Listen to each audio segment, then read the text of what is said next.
ఇందాక మనం ఏం చెప్పుకున్నాం? ఒక గ్రామీణ విద్యార్థి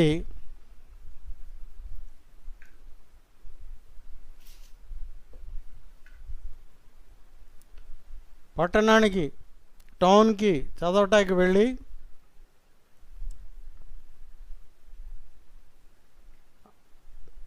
కొన్ని కారణాల వల్ల చదువు మధ్యలో ఆపేసి తిరిగి తన గ్రామానికి వచ్చి గ్రామం పనుల్లో పడిపోయి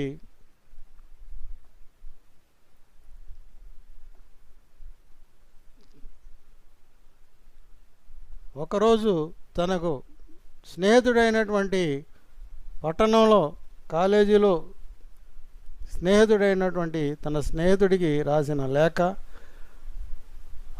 అతను స్నేహితుడు రాసిన లేఖకి ఇతను జవాబు రాయటం,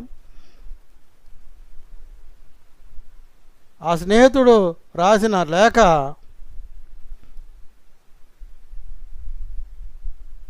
ఏ విధంగా ఉంది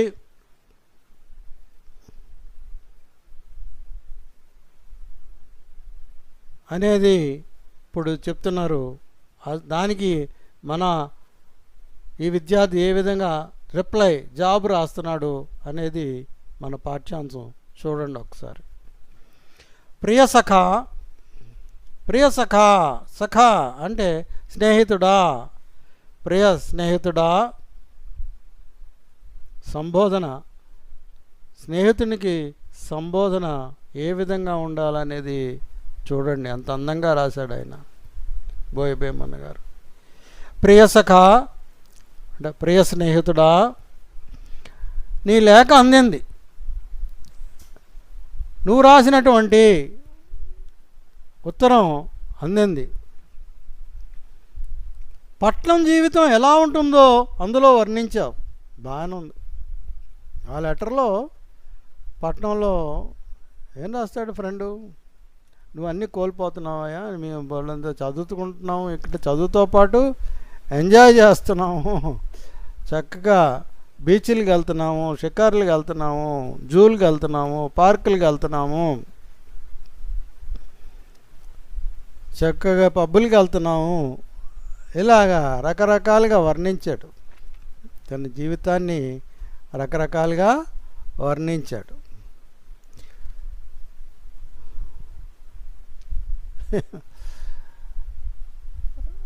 మరి వర్ణించినప్పుడు ఆ వర్ణనలో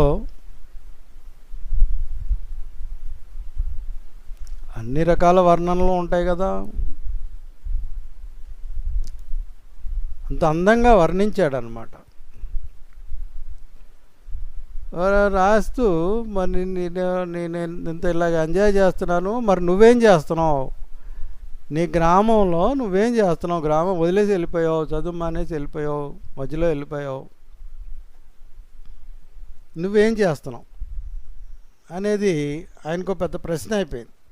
ఎవరికి? ఆయన ఫ్రెండ్కి. మరి నువ్వేం చేస్తున్నావయ్యా బాబు, మరి అంతా బాగానే ఉంది, మరి నువ్వేం చేస్తున్నావు అని అడిగాడు ఆ లెటర్లో.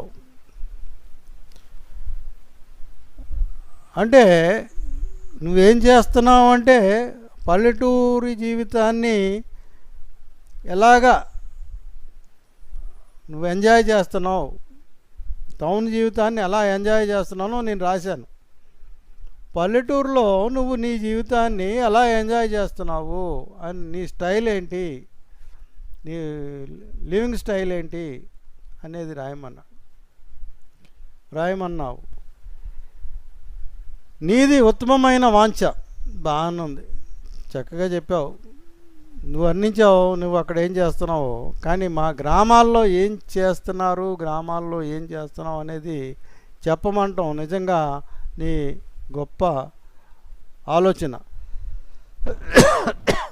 అది నీ గొప్ప ఆలోచన.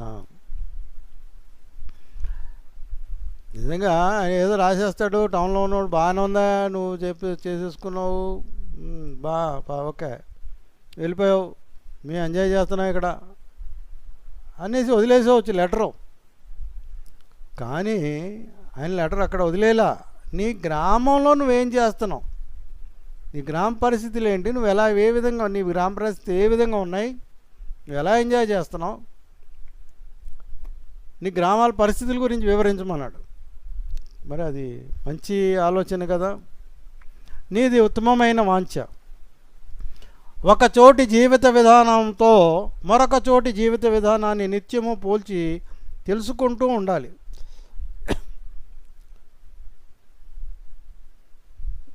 ఇప్పుడు మనం చదువుకునే వాళ్ళు ఏం చేస్తారంటే, అవతల వాళ్ళు ఏం చదువుకున్నారు, మనం ఏం చదవాలి, అది ఇంకా వాళ్ళు ముందుకెళ్ళిపోతున్నారు, మనం ఎంత అనుకున్నాం మనం ఇంకా చదవాలి అనే పోటీతత్వం ఉంటుంది.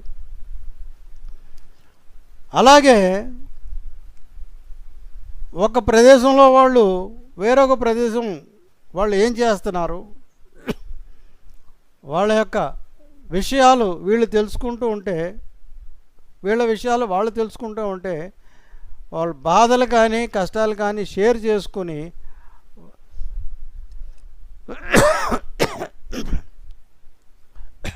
వాళ్ళు సక్రమమైన మార్గంలో ఒక మంచి మార్గంలో వెళ్ళటానికి అవకాశం కలుగుతుంది.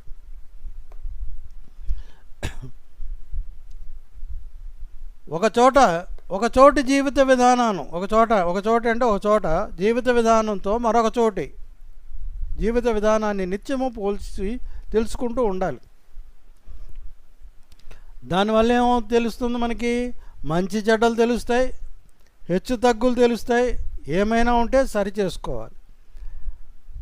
ఒక చాట మంచి ఉండొచ్చు, ఒక చాట చెడ్డొచ్చు ఉండొచ్చు. ఆ చెడ్డ తను అలా చేయకూడదేమని వాళ్ళు అనుకుంటారు. ఓసారి అక్కడ ఎక్కువ ఇక్కడ తక్కువ ఉంటే కాదు, ఇలా సమానంగా ఉండాలని సరి చేసుకుంటారు. ఇవన్నీ కూడా సరి చేసుకుంటాక అవకాశాలు ఉంటాయి. ఈ వాంఛ నీకు కలిగినందుకు అభినందిస్తున్నాను. ఈ కోరిక అంటే గ్రామంలో పరిస్థితులు కూడా నువ్వు తెలుసుకోవాలన్న కోరిక, నీ కోరికకి నేను నిజంగా హ్యాట్సప్ అభినందిస్తున్నాను. నీ పట్టణ జీవితం నా పల్లెటూరి జీవితంతో పోలిస్తే పరస్పర విరుద్ధంగా ఉంటుంది.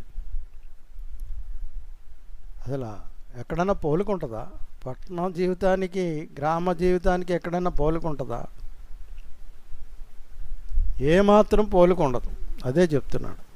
నీ పట్టణ జీవితం నా పల్లెటూరి జీవితంతో పోలిస్తే పరస్పర విరుద్ధంగా ఉంటుంది. అంటే యాంటీ డైరెక్షన్. అంత తేడా ఉంటుంది. పట్టణంలో ఉన్నటువంటి జీవిత శైలికి గ్రామంలో ఉన్నటువంటి జీవిత శైలికి అంత డిఫరెన్స్ కొట్టొచ్చినట్టు కనపడుతుంది.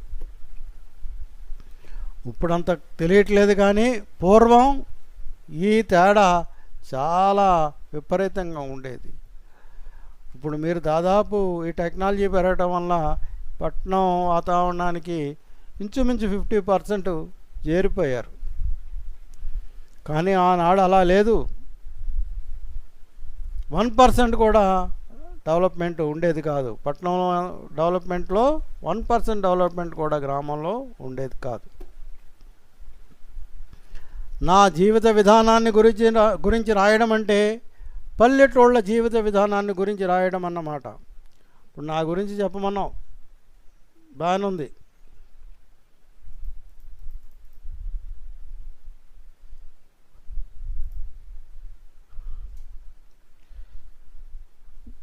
నా గురించి చెప్పమన్నా బాగానే ఉంది. నా గురించి చెప్పడం అంటే, నా గురించి రాయడం అంటే పల్లెటూళ్ళ గురించి చెప్పడం, పల్లెటూళ్ళ గురించి రాయటం. నా జీవిత విధానం అంటే పల్లెటూళ్ళ జీవిత విధానం. అంత తేడా ఉంది అప్పటికి. కాబట్టి ఈ వర్ణిస్తున్నాడు, అప్పుడు చెప్తున్నాడు అన్నమాట. పల్లెటూళ్ళు అక్కడి వాళ్ళ జీవితాలు ఎలా ఉంటాయో నీకు తెలుసా? అయ్యో, నువ్వు పట్టణాల్లో ఎక్కడో ఉన్నావు. నువ్వు పట్టణంలో ఏ రోజు కూడా నువ్వు గ్రామ వాతావరణం చూడలేదు. నువ్వు ఎలా ఉన్నావు, నీ జీవిత శైలి ఏంటి అని అడిగావు. చాలా సంతోషం. నీ యొక్క కోరిక మా గురించి తెలుసుకోవాలన్న నీ కోరిక నేను చాలా ఆనందపడుతున్నాను, నిన్ను అభినందిస్తున్నాను. నా గురించి రాయడం అంటే మా గ్రామం గురించి, మా పల్లెటూళ్ళ గురించి రాయడమే. వ్యక్తిగతంగా నాకంటూ ఏమీ లేదు. మా గ్రామంలో అందరం కలిసి ఒకటే అనుకుంటాం, ఒకటే చేస్తాం. పనిలోకి వెళ్తాం, పనిలోకి రావటం, పనిలోంచి వెళ్ళటం, పనిలోకి రావటం, ఈ విధానం తప్ప వేరే విధానం అనేది ఏమీ ఉండదు. పల్లెటూళ్ళు అక్కడే వాళ్ళ జీవితాలు ఎలా ఉంటాయో నీకు తెలుసా? విద్యుత్ దీపాలతో పంకాలు ఉన్న మేడలలో, ఇక్కడ గ్రామాల్లో కిరసనాయిల బొట్లతో, కిరసనాయిల దీపాలతో ఉంటాము. ఆ రోజుల్లో మీకు తెలియదు ఆ బాధలన్నీ. మీ తాతల తండ్రులు అనుభవించారు ఆ బాధలన్నీ. మీరు ఈనాడు హ్యాపీగా అనుభవిస్తున్నారు, కానీ మీ తాతల తండ్రులు అలా అనుభవించలేదు. ఎన్నో బాధలు అనుభవించారు. మీరు పడుతున్న సుఖాలు ఏమీ వాళ్ళు అనుభవించలేదు. వాళ్ళు ఎంతో కష్టపడి మిమ్మల్ని పెంచారు. ఆ కష్టాన్ని గుర్తుపెట్టుకోండి. మీ తల్లిదండ్రుల కష్టాలని గుర్తుపెట్టుకోండి. ఆ కిరసనాయిల బుడ్లలో వాళ్ళు చదువుకున్నారు, మిమ్మల్ని విద్యుత్ దీపాల్లో చదివిస్తున్నారు. పట్టణాల్లో ఏ విధంగా అయితే విద్యుత్ దీపాలు పంకాలతో ఉన్న మేడల్లో హాయిగా సుఖించే నీకు ఏమి తెలుస్తుందని అడిగాడు. ఈ గ్రామీణ విద్యార్థి తన స్నేహితుడిని, పట్టణంలో ఉన్న తన స్నేహితుడిని అడిగాడు, అసలు ఇక్కడ బాధలు నీకేం అర్థమవుతాయి? నువ్వు హ్యాపీగా లైట్ల వెలుగులో ఫ్యాన్లు వేసుకుని హ్యాపీగా ఉంటావు. మాకు ఇక్కడ కిరసనాయిల దీపాలతో చదువుకుంటున్నాం, కిరసనాయిల దీపాలతో బతుకుతున్నాం, ఫ్యాన్లు గీన్లు ఏమి లేవు. ఆనాటి దుర్భర పరిస్థితులు అవి చెప్తున్నాడు. ఆనాటి దుర్భర పరిస్థితుల్లో మీరుంటే ఈ పాటికి ఏమైపోయేవాళ్ళు. కానీ భగవంతుడు మీకు దారి చూపిస్తున్నాడు. టెక్నాలజీ పెంచాడు, అన్నీ పెంచాడు. గ్రామాలు కూడా 50% పట్టణాలుగా మారినాయి. మీరు అభివృద్ధి చెందుతున్నటువంటి దశలో ఉన్నారు. మీరు ఈ దశని చక్కగా ఉపయోగించుకోండి. ఈ దశను చక్కగా ఉపయోగించుకోండి. మీ తాతల తండ్రులు పడిన కష్టాలు మీకు తెలియవు. మరొక్కసారి చెప్తున్నాను, తల్లిదండ్రుల కష్టాన్ని మీరు గుర్తుపెట్టుకుని వాళ్ళ అడుగుజాడల్లో చక్కగా నడిస్తే మీకు మంచి భవిష్యత్తు ఉంటుంది. నీకు మా గ్రామ జీవితం అర్థం కావాలంటే మై డియర్ ఫ్రెండ్, ప్రియ సఖా, ఓ ప్రియ స్నేహితుడా, నీకు మా గ్రామ జీవితం అర్థం కావాలంటే మా ఇంటికి ఒకసారి రా ప్లీజ్. దయచేసి పట్టణం నుంచి ఒక్కసారి మా గ్రామానికి రా. ఈ పూరి గుడిసెలో ఒక్కరోజు ఉండు. మేము నివసించే ఈ పూరి గుడిసెలో ఒక్కరోజు ఉండు. నీకే అర్థమవుతుంది మా బాధలన్నీ, అప్పుడు నీకు అర్థమవుతాయి అని చెప్తున్నాడు. ఇట్లు నీ మిత్రుడు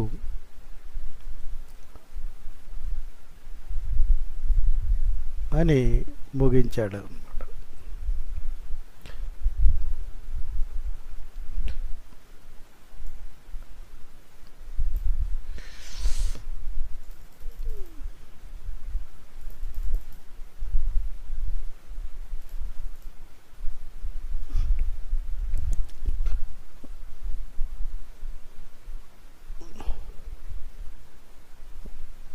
ఇప్పుడు ఈ లెటర్కి సంబంధించి ప్రశ్నలు చదువుదామా? ఉత్తరాన్ని ఎవరు ఎవరికి రాసి ఉంటారు? ఈ ఉత్తరాన్ని ఎవరు ఎవరికి రాసి ఉంటారు? ఎవరెవరికి రాశారు? పల్లెటూరులో ఉన్నటువంటి స్నేహితుడు పట్టణంలో ఉన్నటువంటి స్నేహితుడికి రాశాడు. ఏం రాశాడు? నువ్వు మా ఇంటికి ఒకసారి రా, మా పూరు గుడిసెలో ఉండు, మా బాధలు తెలుసుకో అంటాను. ఎవరు రాశారు? గ్రామంలో ఉన్నటువంటి విద్యార్థి తన స్నేహితుడైన పట్టణంలో ఉన్నటువంటి స్నేహితుడికి రాశాడు. ఆన్సర్ చూడండి. ఉత్తరాన్ని ఎవరు ఎవరికి రాసి ఉంటారు? పల్లెటూరులో నివసించే వ్యక్తి పల్లెటూరులో నివసించే వ్యక్తి ఎక్కడ నివసించే వ్యక్తి? పల్లెటూరులో నివసించే వ్యక్తి పట్నంలో నివసించే తన మిత్రునికి రాసి ఉంటాడు. ఉత్తరాన్ని ఎవరు ఎవరికి రాసి ఉంటారు? పల్లెటూరులో ఉన్నటువంటి వ్యక్తి పట్టణంలో నివసించేటువంటి తన మిత్రునికి రాసినటువంటి లేఖ ఇది.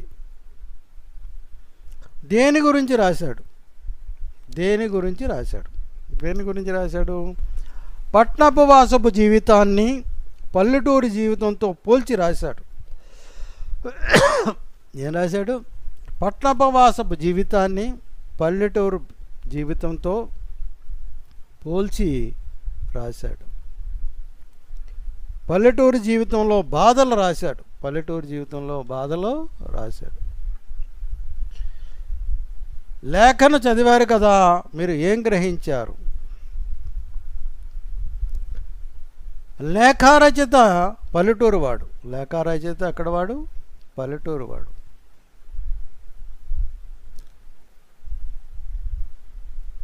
ఏ గ్రామం? మామిడిగుదురు గ్రామం, పల్లెటూరు గ్రామం వాసి. పేదవాడు, గొప్పవాడు కూడా కాదు, పేదవాడు. పట్నవాసంలో సుఖం ఉందని అతని భావన.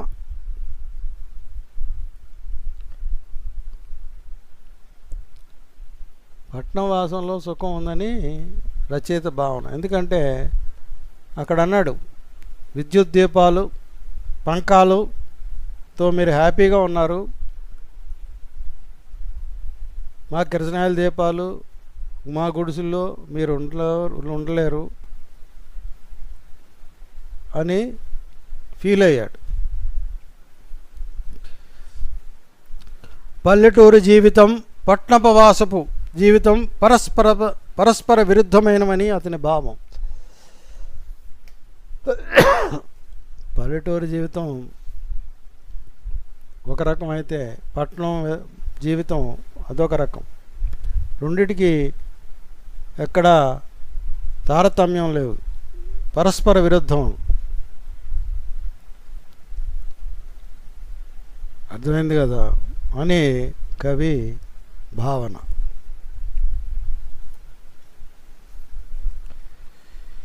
పల్లెటూళ్ళు పట్టణాల జీవితాలు పరస్పర విరుద్ధంగా ఉంటాయని ఎందుకన్నారు? కవి గారు భావించారు, ఎక్కడా బాబు నీ పట్టణ జీవితం ఎక్కడ, మా జీవితాలు ఎక్కడ, నీకు నాకు పొత్తు లేదు, నీది అదే అని అన్నారు. ఎందువలన అన్నాల్సి వచ్చింది? పల్లెటూరు జీవితంలో సుఖం తక్కువ, కష్టం ఎక్కువ, సుఖం తక్కువ. 24 గంటలు కష్టపడతానే ఉండాలి. పొద్దున్న ఎప్పుడో పోతారు పనిలోకి, తెల్లవారుజామున 3 గంటలకు లేస్తారు, రాత్రి 7 అవుతుంది, 8 అవుతుందో 9 అవుతుందో తెలియదు, పొలం పనులకు పోతారు. అప్పుడు పోయి ఇప్పుడు వస్తారు. కష్టం తప్ప సుఖం అనేది పల్లెటూరులో ఉండదు. కానీ ఈనాటి పల్లెటూరులు కావు, ఆనాడు కవి గారు బ్రతుకున్న రోజుల్లో పల్లెటూరులు పరిస్థితులు చెప్తున్నాడు ఆయన. ఈనాటి పరిస్థితుల్లో పల్లెటూరులో మీకు అన్ని హంగులు ఉన్నాయి, ఏ హంగులు లేవు. మీకు ఎలక్ట్రిసిటీ ఉంది, చక్కగా ఫ్యాన్ కింద పడుకుంటున్నారు, ఏసీలు ఉన్నాయి,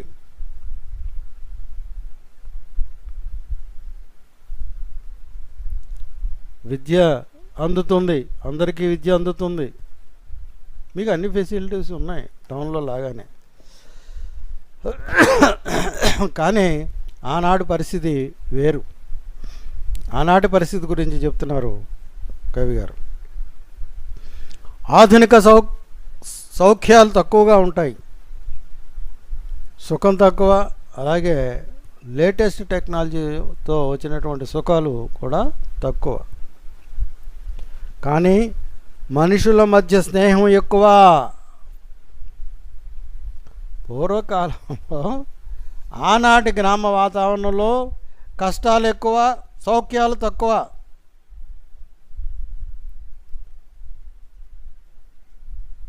కానీ మనుషుల మధ్య స్నేహం ఎక్కువ, మనుషుల మధ్య స్నేహం ఎక్కువ. అది మీకు ఈనాడు దొరకట్లేదు. ఎందుకంటే 50% దాటిపోయింది. మన గ్రామాల్లో కూడా పరిస్థితి 50% పట్టణ వాతావరణానికి చేరిపోయింది. ఒకళ్ళకి సంబంధం లేదు, స్వార్థం, ప్రతి మనిషిలో స్వార్థం, ప్రతి మనిషిలో స్వార్థం, నిలువెల్లా స్వార్థం. ఆనాడు స్వార్థం ఉండేది కాదు. బాబాయ్, మాయా, అల్లుడా, బావా, అక్క, చెల్లెమ్మ అని పలకరించుకునేవాడు. కులాలకి మతాలకి సంబంధం లేదు. కుల మతాలకు సంబంధం లేకుండా ప్రేమగా, ఆప్యాయతగా, వీళ్ళందరూ ఒకరికొకరు బంధువులు కాదు, ఒకళ్ళు అన్నా చెల్లెళ్ళు కాదు, కానీ అంత ప్రేమ ఆప్యాయతలతో పలకరించుకునేవాళ్ళు ఆనాడు.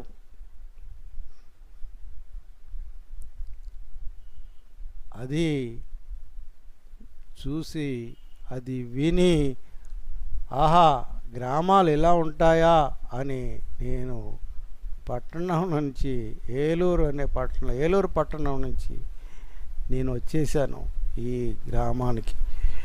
22 సంవత్సరాలు దగ్గర 22 సంవత్సరాల పైన అయింది. అంత అందంగా ఉంటాయి గ్రామాలు అని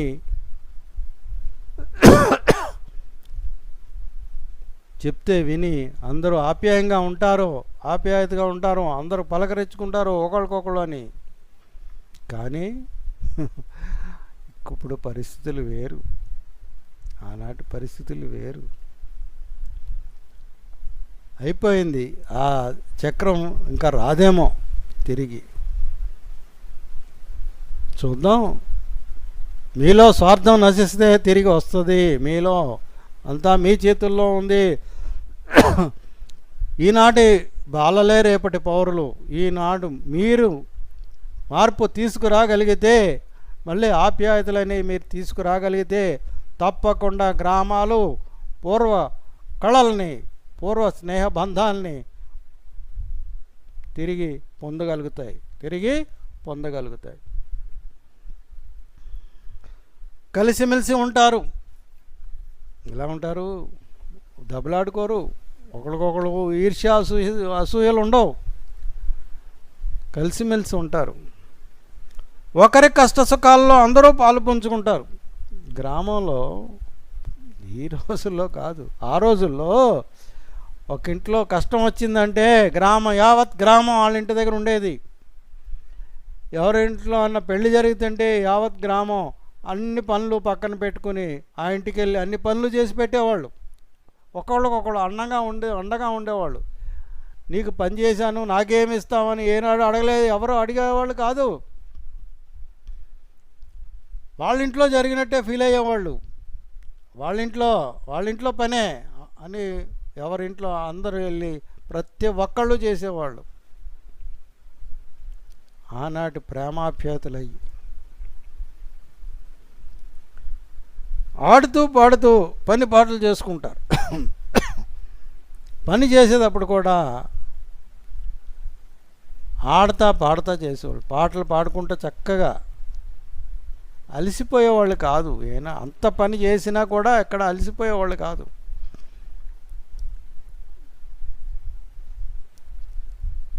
ఆనాటి రోజులు తిరిగి రావాలి, వస్తాయనుకుంటున్నాను. హాయిగా కబుర్లు చెప్పుకుంటారు. ఇప్పుడులాగా కాదు.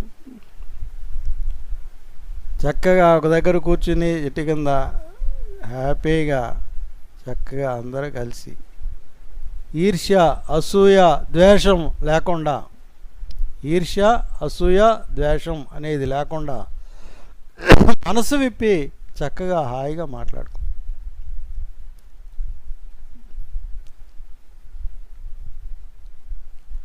ఏంటబ్బాయి ఒంట్లో నలతగా ఉందంట అమ్మాయికి, ఏంటి డాక్టర్ చూపించావా అని చక్కగా అడిగేవాళ్ళు, పలకరించేవాళ్ళు. లేదు బాబాయ్ తీసుకెళ్ళాలి డాక్టర్ దగ్గరికంటే, అదేంది ఇంకెందుకు తీసుకెళ్ళలేదు, పద తీసుకుపోదాం పద అని చెప్పి దగ్గరుండి తీసుకెళ్ళేవాళ్ళు. ఆనాటి ఆప్యాయతలయ్యి.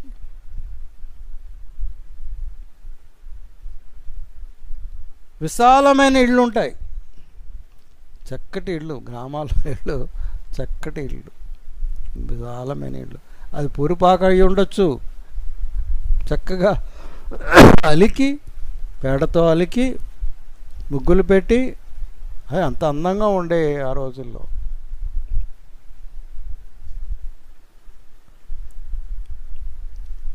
ఆ ఇళ్ళు ముందు అరుగులు ఉంటాయి, ప్రతి ఇంటి ముందు అరుగులు ఉండే ఆ రోజుల్లో, ప్రతి ఇంటి ముందు అరుగులు ఉండే.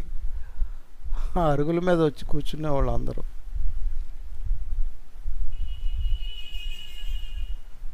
ఎవరు కష్ట సుఖాలు వాళ్ళు చక్కగా చెప్పుకునేవాళ్ళు. ఆ రోజులు వస్తాయా చూద్దాం. ఆ అరుగులపై కూర్చుని కబుర్లు చెప్పుకుంటారు మనస్ఫూర్తిగా. ఏ విధమైనటువంటి కల్మషం లేకుండా నిష్కల్మషంగా కబుర్లు, చక్కటి ప్రేమతో కబుర్లు చెప్పుకునేవాళ్ళు అరుగు మీద కూర్చుని. స్వార్థం తక్కువ. ఇందాక చెప్పాను, స్వార్థం అనేది మనిషిని నీళ్ళ వల్ల చంపేస్తుంది. తను చస్తాడు, ఇతరులను చంపుతాడు. తన స్వార్థంతో 24 గంటలు కుళ్ళు కుళ్ళు కుళ్ళు. ఎదుటోడు బాగుపడకూడదు, ఎదుటోడు బాగుపడకూడదు, ఆడు బాగుపడిపోతున్నాడు, ఈడు దాంతో వీడి కుళ్ళు వచ్చేస్తుంది. ఎదుటోడు బాగుపడుతున్నాడంటే వీడి కుళ్ళు.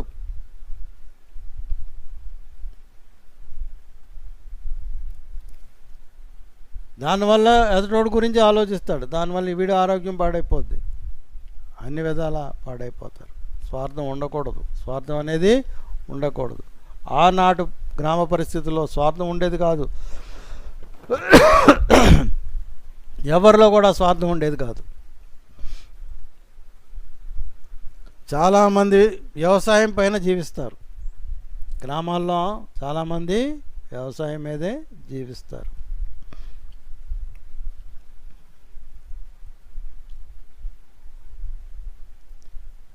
పల్లెటూళ్ళు పట్టణాలు జీవితాలు పరస్పర విరుద్ధంగా ఎందుకుంటాయి అనే దానికి ఆన్సర్ మనం చదువుతున్నాం.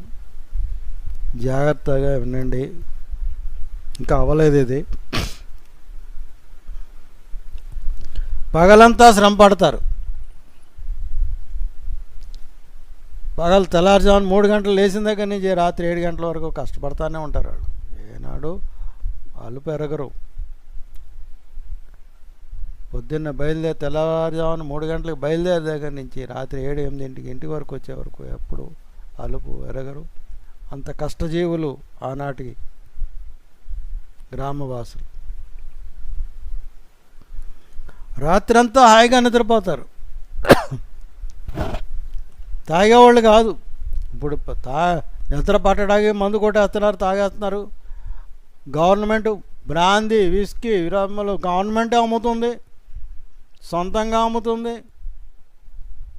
తాగండి తాగండి తాగండి అని లక్షల కోట్లు మన దగ్గర నుంచి జలగల్లాగా పీల్చేస్తున్నారు. బానిసలను చేసేసారు, తాగుడికి బానిసలను చేసేసారు. నిద్ర పట్టదేమో అని. నేను మన కష్టం పట్టలా, మనం పడే కష్టం ఏముంది, ఒళ్ళు అరగట్లేదు, ఏం అరగట్లేదు. టెక్నాలజీ పెరిగిపోయింది, టెక్నాలజీ పెరిగిపోయి ఒళ్ళు అలసట రావట్లా. కానీ పూర్వకాలం అలా కాదు, తెల్లవారుజామున 3 గంటల నుంచి రాత్రి 7 గంటల వరకు కష్టపడతానే ఉండేవాళ్ళు. ఆ కష్టపడింది ఎప్పుడైతే అంత కష్టపడ్డారో ఇంటికి రాగానే హాయిగా నిద్రపోయేవాడు. మళ్ళీ తెల్లవారుజామున 3 గంటలకు లేవడం రొటీన్ వర్క్. ఇంటికి రాగానే స్నానం చేసి 2 ముద్దలు తింటాం, పడుకుంటాం.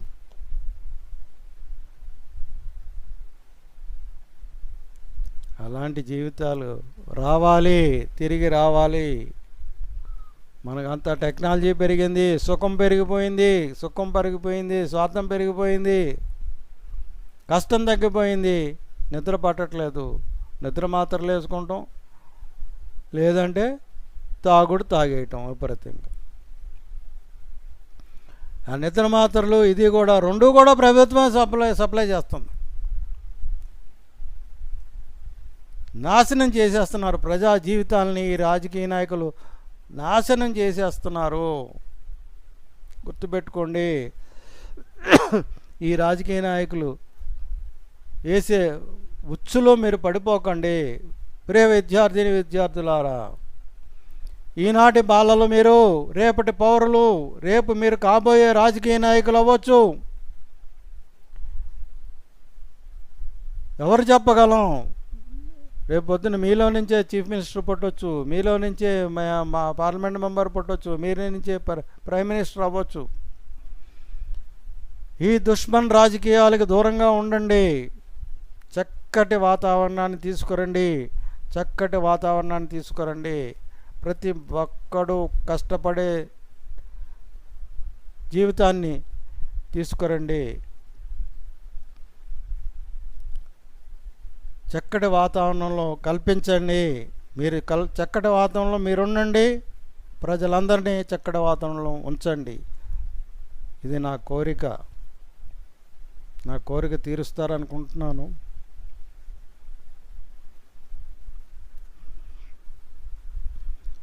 వాతావరణ కాలుష్యం కూడా ఉండదు. ఎందుకంటే ఏముంటుంది, పొద్దున్న లేచి నాగలు చేసి దున్నుతారు, ట్రాక్టర్లు లేవు. ఆనాడు ట్రాక్టర్లు కూడా లేవు. ఇప్పుడు టెక్నాలజీ పెరిగి ట్రాక్టర్లు వచ్చేసినాయి, కార్లు వచ్చేసినాయి, బస్సులు వచ్చేసినాయి. కాలుష్యం పెరిగిపోయింది. చెట్లు నరికేస్తున్నాం, ఉన్న చెట్లని చంపేస్తున్నాం, మనం చెట్లు నరికేస్తున్నాం.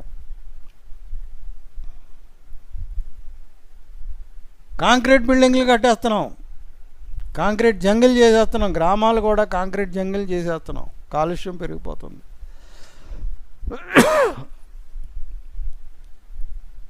దానివల్ల కాలుష్యం పెరగటం వల్ల వాతావరణంలో మార్పులు కూడా పెను మార్పులు జరుగుతున్నాయి. ప్రకృతిలో లీనమై జీవిస్తారు, ప్రకృతిలో కలిసిపోతారు, చెట్లు చెట్టు అయిపోతారు, గాలిలో గాలి అయిపోతారు. అలాగా కలిసిపోయి జీవిస్తారు ఈ గ్రామవాసులు. ఒకసారి చూద్దామా అలాంటి గ్రామ జీవితాన్ని తిరిగి మీరు తీసుకొస్తారని చూస్తాను. పల్లెటూరు జీవితంలో సుఖం తక్కువ, పల్లెటూరు జీవితంలో సుఖం తక్కువ, ఆధునిక సౌఖ్యాలు తక్కువగా ఉంటాయి. ఆ రెండే తక్కువ. కానీ ఆ రెండు ఇప్పుడు వచ్చేసినాయి. లేటెస్ట్ టెక్నాలజీతో అన్నీ రెండు పొందుతున్నారు ఇప్పుడు ఈనాటి గ్రామస్తులు. కానీ ఆనాటి గ్రామస్తులకి పల్లెటూరు జీవితంలో సుఖం తక్కువ, ఆధునిక సౌఖ్యాలు తక్కువగా ఉంటాయి. కానీ మనుషుల మధ్య స్నేహం ఎక్కువ, కలిసిమెలిసి ఉంటారు, ఒకరి కష్ట సుఖాల్లో అందరూ పాలు పంచుకుంటారు, ఆడుతూ పాడుతూ పనిపాటలు చేసుకుంటారు, హాయిగా కబుర్లు చెప్పుకుంటారు, విశాలమైన ఇళ్ళు ఉంటాయి, అరుగులు ఉంటాయి, ఆ అరుగులపై కూర్చుని కబుర్లు చెప్పుకుంటారు. స్వార్థం తక్కువ, చాలామంది వ్యవసాయం పైనే జీవిస్తారు. పగలంతా శ్రమ పడతారు, రాత్రంతా హాయిగా నిద్రపోతారు. వాతావరణ కాలుష్యం ఉండదు, ప్రకృతిలో లీనమై జీవిస్తారు. ఇంతటి అందమైన జీవితాన్ని మీరు కూడా పొందాలని నా కోరిక. Okay, next question. పల్లెటూళ్ళ గురించి మీకు తెలిసింది చెప్పండి. పల్లెటూళ్ళ గురించి మీకు తెలిసింది చెప్పండి అంటున్నారు.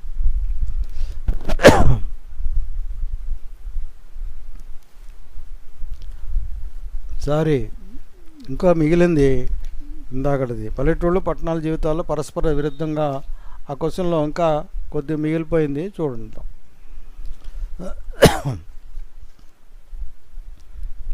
వాతావరణ కాలుష్యం ఉండదు, ప్రకృతిలో లీనమై జీవిస్తారు. పట్టణాలలో జీవితాలు సుఖంగా ఉంటాయి. పట్టణాల్లో జీవితాలు ఎలా ఉంటాయి? చాలా హ్యాపీగా ఉంటాయి. ఆధునిక సౌఖ్యాలు ఎక్కువ, లేటెస్ట్ టెక్నాలజీ అంతా అక్కడే ఉంటుంది కాబట్టి ఆధునిక సౌఖ్యాలన్నీ కూడా అక్కడ ఉంటాయి. కానీ ఎవరి స్వార్థం వారిది, ఒకళ్ళతో ఒకళ్ళ సంబంధం ఉండదు. అపార్ట్మెంట్ కల్చర్ చూసారా? అపార్ట్మెంట్లో వెళ్తే ఆ బిల్డింగ్లో దగ్గర 30-40 మంది కుటుంబాలు ఉంటారు. ఒకటితో ఒకటి సంబంధం ఉండదు, ఒకళ్ళతో ఒకళ్ళకి సంబంధం ఉండదు. ఎవరి స్వార్థం వాడిది, కానీ ఎవరి స్వార్థం వారిది. ఎవరు ఎవరిని పట్టించుకోరు. పక్కోడు చచ్చిపోతున్నాడు అడగకుండా పాను చూసి వెళ్ళిపోతారు తప్ప అయ్యో అనేవాడు ఎవడు ఉండడు. మాట్లాడుకోరు.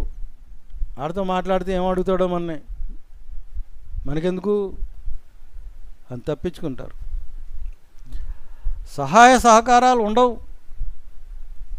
అదే అడిగితే మళ్ళీ సహాయం చేయాలి అని మనకెందుకు అని ఊరుకుంటారు.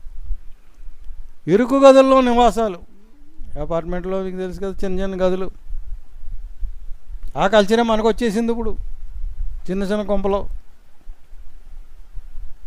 చిన్న చిన్న గదులు, ఇరుకులు, ఇవన్నీ కూడా మనకు వచ్చేసినాయి, మన గ్రామాల్లోకి వచ్చేసినాయి. ఎక్కడికి పారిపోలా, మన దగ్గర ఉన్నాయి. మన పట్టు పీడిస్తున్నాయి. ఇప్పుడు ఈ కల్చర్ నుంచి బయటపడండి. ఈ కల్చర్ నుంచి బయటపడి పూర్వం నాటి ఆ గ్రామ పరిస్థితులు. టెక్నాలజీ పెంచుకోండి, టెక్నాలజీని అనుభవించండి, కానీ ఆ విలువలు కాపాడండి.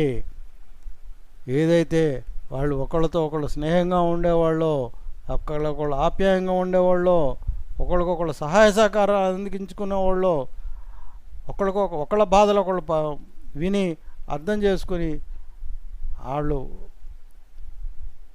ఆ పరిష్కారం చూసుకునేవాళ్ళు. అది వాళ్ళ గొప్పతనం. ఆ గొప్పతనం అన్న రోజులు రావాలి. ఈ సిటీ కల్చరు, ఈ టౌన్ కల్చర్కి దూరంగా ఉండండి. టెక్నాలజీ పెంచుకోండి, టౌన్ కల్చర్కి దూరంగా ఉండండి. ఆ కల్చర్కి దూరంగా ఉండండి. చాలామంది ఉద్యోగులే పట్టణాల్లో, టౌన్స్లో అందరూ ఉద్యోగం. ఎవడో మొగుడు పోతుంది, భార్య పోతుంది, అందరూ ఉద్యోగాలకు పోతారు. ఎవడి దారి ఆడిదే, ఎవడి దారి వాడిదే.